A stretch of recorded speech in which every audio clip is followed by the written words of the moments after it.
back at work on this. What I've got here, with a little tweaking, are the Aztecs for both ships.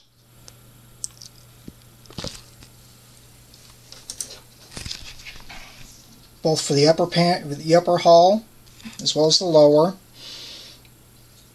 the vertical strut and the horizontal crossbar. I've got 2 copies here because of course I need 1 copy for each ship. Now in this case I wind up with an extra set of nacelle grills as well as an extra set of name markings for both ships. But what that's going to allow me to do is use the kit supplied Aztecs for the saucer hull, and then I can use these for the hull editions.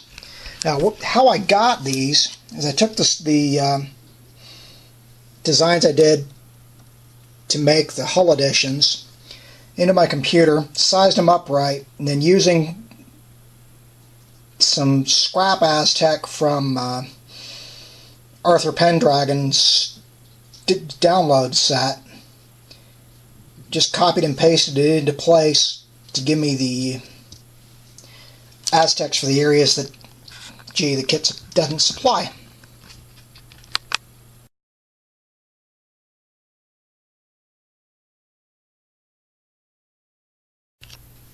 Okay.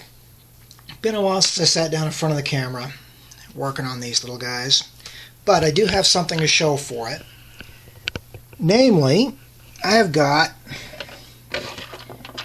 the main Aztecs on the lower hulls of both ships. The pattern on what would normally be the saucer is from the kit supplied decals, whereas the pattern here on both ships is from the Arthur Pendragon set that he actually did for the Excelsior. What I did there was from the spare Aztec. Now I've still got to do the fill-in piece here as well as the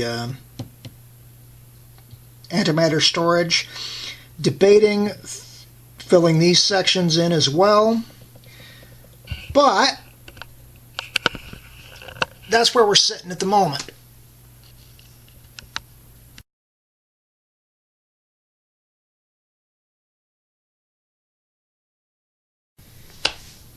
Okay. Long delays, mostly from me just doing this work on the weekends. But at this point, I've got the lower hulls in both ships done. All the Aztecing is done using a combination of kit and custom decals. Got the markings on the lower hull, including a trick to fix the aggravation of my custom markings. I have a problem with my custom decals wanting to curl. Well, what I did, let me grab a sheet. Okay, what I did to avoid the problem with the decals curling, they still want to curl. So what I did is I printed them backwards, and I'm deliberately putting them on face down. That way when they curl, instead of curling, they actually wind up laying flat and looking right on the hull. That's what I did with the hull number here, as well as, I don't know how well the camera is going to pick this up, the Odysseus and numeral markings for the shuttle bays. The doors on the shuttle bays I've picked out in pencil, as well as the line work on the deflector, on the navigational deflector. Most the phaser banks and the thruster sets were picked out by hand, as were the secondary hull, or sorry, sensor dish. Cannot talk today. and the navigational deflector itself. The blue I used there was just Ceramcoat acrylic paint, picked up at Walmart, I think. It was either at Walmart or over at Michael's, I can't remember for sure which.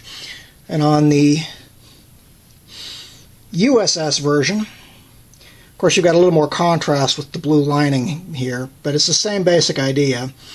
Now this registry marking I actually got to lay down normal, which was a pleasant surprise. But like this marking here on the hull, I wound up having to flip over because it was constantly wanting to roll up. So these, using the same trick from the ISS, I flipped them over and they laid down just fine. Next up is the top of the hulls. That, or I'll go and do the aztecing on the nacelle struts. But after a lot of delay and some considerable consternation with my decals, that's where we're sitting at this point.